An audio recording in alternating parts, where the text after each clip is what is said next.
ये आप कहें तो पूरा देश के लोग भी न्याय की मांग कर रहे हैं कि उसका इनकाउंटर नहीं, हत्या हुआ।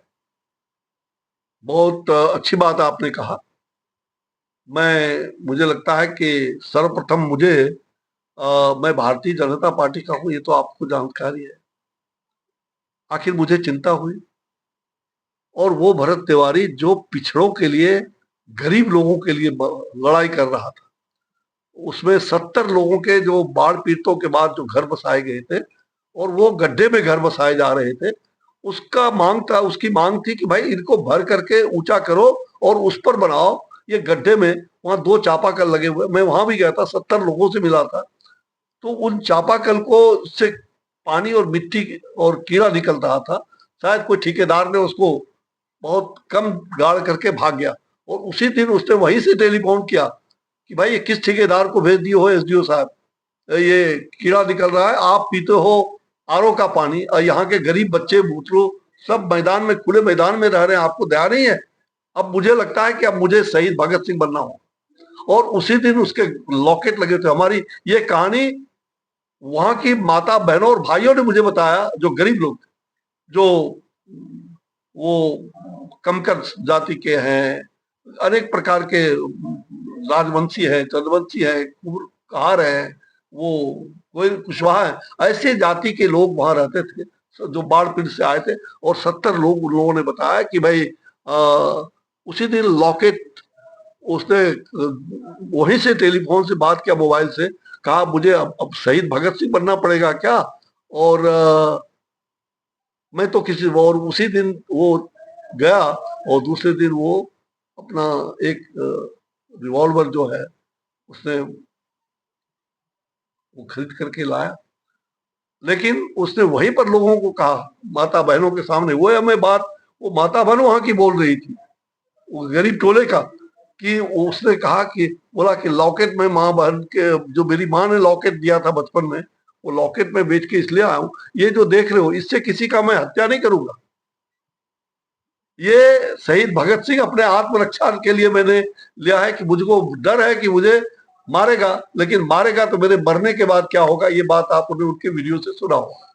तो वो लड़का जो हिंदू राष्ट्र के लिए यहाँ से पदयात्रा किया था, वो इतना श्रद्धा और उसको सामाजिक काम करने का जो एक कोविड के कालखंड में उस लड़के ने, प्रधानमंत्री, मैं उसमें स्वास्थ्य का माकामा देख रहा था, मुझे भी उसके माध्यम से, उसने किसी के माध्यम से खबर किया था कि कहो बगल में, मैं मेरा बक्सर क्षेत्र था, तो मुझे भी खबर किया था कि हमको मेरा ट्रायल अगर हो, मतलब मेरे ऊपर हो तो हम शरीर देने के लिए तैयार है। और उस समय, और आज तो उनका चिट्ठी प्रधानमंत्री जी का वो वायरल भी हुआ, जो प्रधानमंत्री को कहा था, और वो बराबर प्रधानमंत्री का फैन भी रहा। तो वो किसी जाति पाति का नहीं कि वो ब्राह्मण जाति का था इसलिए हम लोग गए। वो एक लड़का, नौजवान, होनहार और वीर कुंवर सिंह मंगल पांडे का वो क्षेत्र है, वहां वीर ही पैदा होता है। वीर धीर गंभीर उस व्यक्ति ने एक मिसाल कायम कर खड़ा किया है, पूरे समाज के लिए एक प्रश्नवाचक चिन्ह है।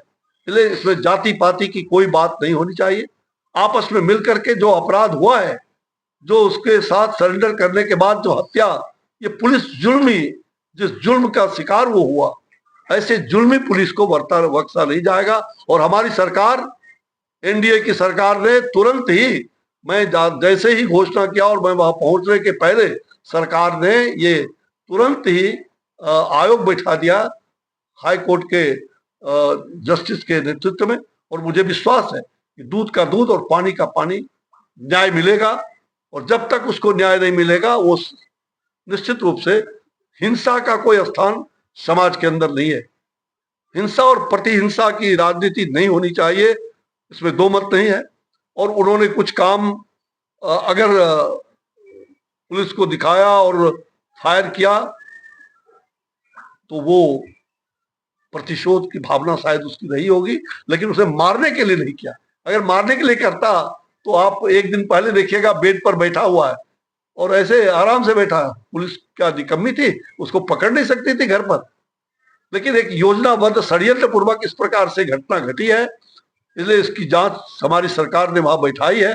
मुझे विश्वास है कि जल्द से जल्द एक टाइम बाउंड होकर के इसकी जांच की प्रक्रिया समाप्त होगी और जांच में जो भी दोषी पाए जाएंगे उसको बख्शा नहीं जाएगा। और इसलिए जो पुलिस जिसने हत्या किया है और जो भी जिसके द्वारा ये हत्या का षड्यंत्र रचा होगा, ये जेल के अंदर मिलेंगे आने वाले दिनों में और उन पर हत्या का मुकदमा चलेगा, आगे न्याय मिलेगा उस परिवार को, उस लड़के को जो भरण पोषण के लिए परिवार के लोगों के लिए और लोगों की वहां आग्रह भी है लोगों का, वो भरपूर। वैसे तो वो तो बलिदान हो गया, मुआवजा कोई बड़ी बात उसके लिए नहीं है एक, लेकिन उनके माता पिता बुढ़ापे पर है तो सरकार भरपूर उसकी मुआवजा भी 5 करोड़ हो, 10 करोड़ हो, 1 करोड़ हो, जो भी हो भरपूर मुआवजा उसको मिलेगा। इसमें कहीं दो मत नहीं। ये आयोग के जांच के बाद सिद्ध होगा कि दोषी कौन है।